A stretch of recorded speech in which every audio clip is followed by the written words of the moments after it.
ఆరాధనకు సహాయకరంగా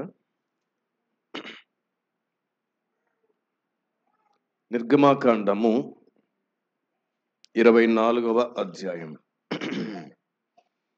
నిర్గమాకాండం 24వ అధ్యాయము మొదటి వచనం. మరియు ఆయన మోషేతో ఇట్లనెను, నీవును అహరోనును నాదాబును అబీహును ఇశ్రాయేలుల పెద్దలలో 70 మందియు యెహోవా యొద్దకు ఎక్కి వచ్చి దూరమున సాగిలపడుడి.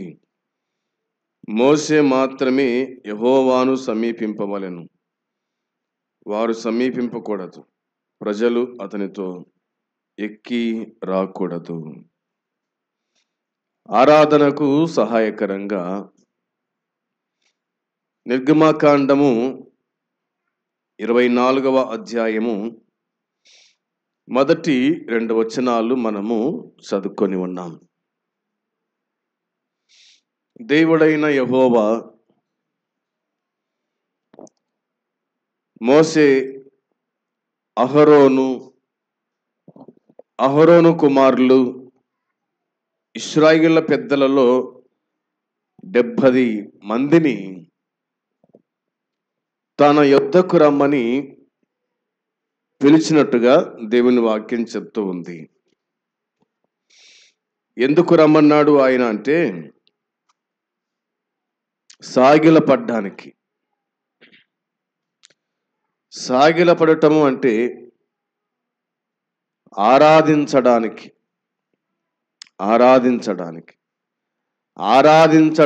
రమ్మని పిలిచినాడు. సాగిలపడ్డానికి రమ్మని పిలిచినాడు.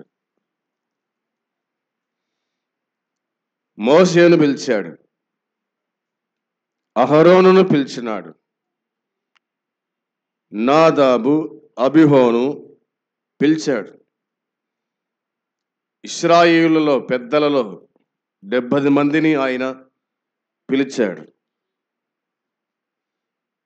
ఆరాధించుటకు అని దేవుని వాక్యం చెప్తూ ఉంది. మోషే మాత్రమే యెహోవాను సమీపించాలి, అనగా దేవుణ్ణి సమీపించాలి. మోషే తప్ప అహరోను కానీ, నాదాబు కానీ, అబీహును కానీ, ఇశ్రాయేలు పెద్దలలో 70 మంది కానీ వీళ్ళు యెహోవాను సమీపించకూడదు. వీరు దూరంగా ఉండి దేవునికి సాగిలపడాలి, దేవుణ్ణి ఆరాధించాలని లేఖనం మనకు జ్ఞాపకం చేస్తుంది. చూడండి ఆ మాట 2వ వచనంలో, లేదా 1వ వచనం రాయబడిన మాట అది, దూరమున సాగిలపడుడి. మోషే మాత్రమే యెహోవాను సమీపింపవలెను అని వ్రాయబడింది. మోషే మాత్రమే సమీపించాలి, కానీ ఇంకా ఎవరు కూడా సమీపించకూడదు. ఆ తర్వాత మనము చూడగా 7వ వచనం జ్ఞాపకం చేసుకుంటే ఇలా రాయబడింది చూడండి. అతడు నిబంధన గ్రంథమును తీసుకొని ప్రజలకు వినిపింపగా వారు యెహోవా చెప్పినవన్నీ చేయుచు విధేయులమై ఉందుమనిది అనే మాట రాయబడింది. మోషే ఒక పశువును దహన బలిగా అర్పించి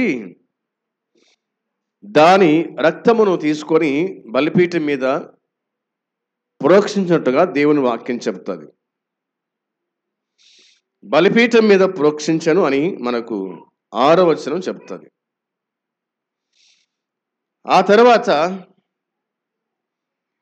అతడు అనగా మోషే నిబంధన గ్రంథము తీసుకున్నాడు, ప్రజలకు వినిపింపగా, అనగా దేవుని మాటలు ప్రజలకు వినిపించగా వారు యెహోవా చెప్పినవన్నీ చేయుదుము, లేదా యెహోవా చెప్పినవన్నీ చేయుచు విధేయులమై ఉందుము అనే మాట ఉంది. ఒకటి విధేయత. దేవుణ్ణి ఆరాధించే విషయంలో, దేవునికి మొక్కే విషయంలో కానీ, సాగిలపడే విషయంలో కానీ, ఆరాధించే విషయంలో కానీ దేవుని పిల్లలు దేవునికి విధేయతను చూపేవారుగా ఉండాలి, లేదా విధేయులై ఉండాలి అని ఈ వచనం మనకు జ్ఞాపకం చేస్తూ ఉంది. ఆ తర్వాత మనం చూస్తే 9వ వచనం, మోసే, అహరోను, నాదాబు, అబిహో, ఇశ్రాయేల పెద్దల్లో 70 మందియు ఎక్కిపోయి, 10వ వచనం, ఇశ్రాయేలు దేవుని చూసిరి అనే మాట రాయబడింది. వారు ఎక్కిపోయారు. మోసే, అహరోను కుమారులు, ఇశ్రాయేలు పెద్దల్లో 70 మంది వారు దేవుని చూసిరి అనే మాట రాయబడి ఉంది. అవునా? ఇశ్రాయేలు దేవుణ్ణి చూచిరి, ఇశ్రాయేలు దేవుణ్ణి చూచిరి, ఇశ్రాయేలు దేవుణ్ణి సమీపించరి, ఇశ్రాయేలు దేవుణ్ణి వాళ్ళు ఆరాధించరి అని వాక్యం చెబుతుంది. ఆయనను చూచారు. ఆయన వారికి ఏ విధంగా కనిపించినాడు కూడా వాక్యమే చెబుతుంది. ఆయన పాదముల క్రింద నిగనిగలాడు నీలమయమైన వస్తువు వంటిదియు, ఆకాశ మండలముపై తేజము వంటిదియు ఉండెను అనే మాట చెప్తుంది వాక్యం. కాబట్టి వారు దేవుని చూచారు. ఆయన పాదముల కింద ఏముందో దాన్ని కూడా వాళ్ళు చూచారు. ఆ తర్వాత ఆయన ఇశ్రాయేలులోని ప్రధానులకు ఏ హానియూ చేయలేదు. వారు దేవుని చూచి అన్నపానములు పుచ్చుకొనిది అని దేవుని వాక్యం చెబుతూ ఉంది. అనగా వాళ్ళు దేవుని చూశారు, వారు దేవుని ఆరాధించారు, వారు అక్కడనే అన్నపానములు పుచ్చుకొనిది అని దేవుని వాక్యం చెబుతూ ఉంది. అన్నపానములు పుచ్చుకున్నట్టు అంటే దేవుని సన్నిధిలో అన్నపానములు పుచ్చుకున్నట్ట. మనము కూడా దేవుని సన్నిధిలో ఆయన శరీరము, ఆయన రక్తము మనము పుచ్చుకుంటున్నట్టుగా వారు కూడా దేవుణ్ణి ఆరాధించి దేవుని సన్నిధిలో వాళ్ళు అన్నపానములు పుచ్చుకొనిది అని దేవుని వాక్యమే మనకు జ్ఞాపకం చేస్తూ ఉంది. ఇంకా వాక్యంలో మనం చూస్తే ఇలాగా వ్రాయబడింది చూడండి. వచనము 14 వచనములో ఈ విధంగా వాక్యం చెబుతుంది. అతడు పెద్దలను చూసి, మేము మీ యొద్దకు వచ్చు వరకు ఇక్కడనే ఉండండి.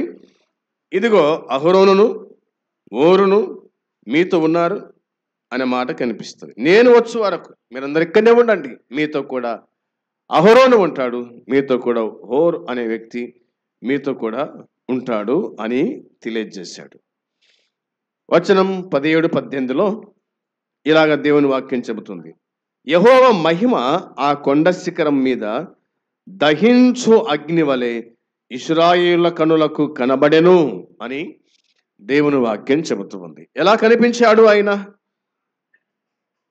ఎలా కనిపించాడు ఆయన అంటే, మరి దహించు అగ్ని వలె యెహోవా మహిమ ఆ కొండ శిఖరం మీద దహించు అగ్ని వలె ఇశ్రాయేలు కనులకు కనబడెను. ఆయన దహించు అగ్ని అయి ఉన్నట్టుగా వాక్యం చెబుతుంది. అప్పుడు మోసే ఆ మేఘములో ప్రవేశించి కొండ మీదకి ఎక్కెను. మోసే ఆ కొండ మీద రేయింబగళ్ళు 40 దినములు ఉండెను అని దేవుని వాక్యము చెబుతుంది. మోసే కొండ ఎక్కాడు, మేఘము అతని కమ్మింది. 40 రాత్రింబగళ్ళు దేవునితో మోసే ఉన్నట్టుగా లేఖనము మనకు గుర్తు చేస్తూ ఉంది. దేవునితో ఉండి దేవుని మాట విన్నాడు, దేవునితో ఉండి దేవుని మాట విన్నాడు, దేవుని సన్నిధిలో సాగిలపడ్డాడు, అనగా దేవుణ్ణి ఆరాధించాడు అనేది ఈ వచనము మనకు జ్ఞాపకము చేస్తూ ఉంది. ఏదేమైనా దేవునితో ఉండుట, దేవుణ్ణి జ్ఞాపకము చేసుకొనుట, దేవుణ్ణి ఆరాధించుట అన్నది ఎంతైనా మంచిది అనేది మనం గుర్తుంచుకోవాలి. మరొక మాట జ్ఞాపకం చేస్తూ చూడండి. 132వ కీర్తన 7వ చరణంలో, 132వ కీర్తన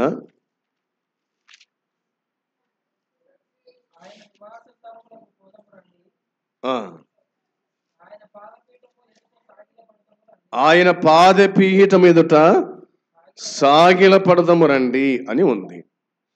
ఆయన నివాస స్థలములకు పోదము రండి, ఆయన పాదపీఠం ఎదుట సాగిల పడదము రండి అని వ్రాయబడింది. ఎక్కడ సాగిల పడాలంట? ఆయన పాదపీఠం ఎదుట సాగిల పడాలి.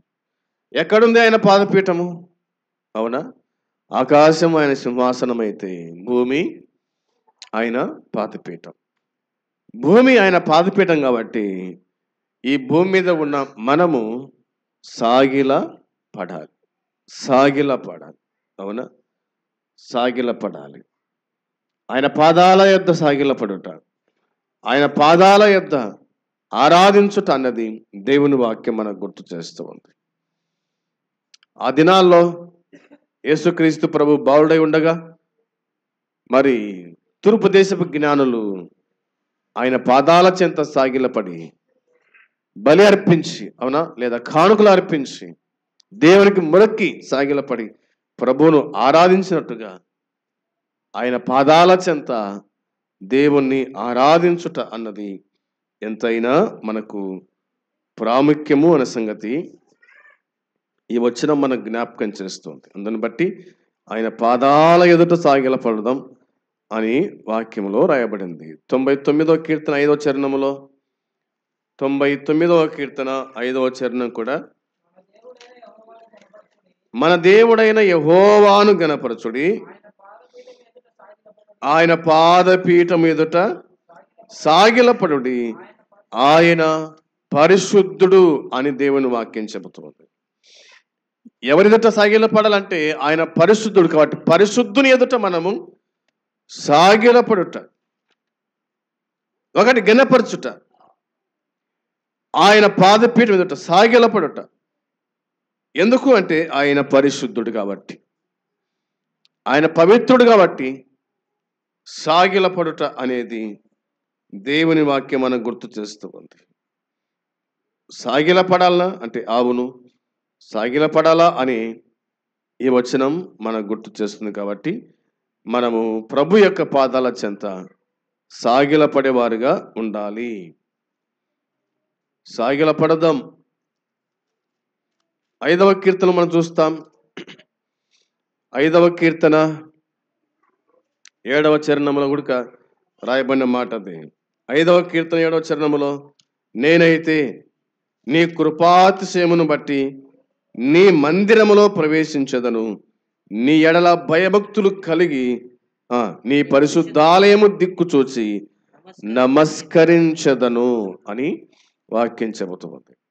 నమస్కరించదను. నేనైతే అన్నాడు దావీదు మహారాజు, నేనైతే నీ కృపాతిశయమును బట్టి నీ మందిరములో ప్రవేశించదను, మందిరములో ప్రవేశించదను, నీ సన్నిధిలో ప్రవేశించదను, నీ ఎడల భయభక్తులు కలిగి నీ పరిశుద్ధాలయము దిక్కు చూచి నమస్కరించదను అన్నాడు.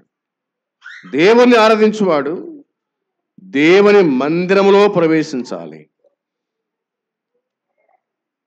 ఆయన ఎడల భయభక్తులు కలిగి ఉండాలి, ఆయన పరిశుద్ధాలయము దిక్కు చూచి నమస్కరించేవారుగా ఉండాలి. అవునా, నమస్కరించేవారుగా ఉండాలి అనగా సాగిలపడేవారుగా ఉండాలి అని ఈ వచనం గుర్తు చేస్తుంది. ఆ విధంగా మనము సాగిలపడచ్చు, ప్రభువును జ్ఞాపకం చేసుకుంటూ ప్రభువును ఆరాధన చేద్దాం. అట్టి కృప దేవుడు మనకు అనుగ్రహించును గాక. ఆమేన్.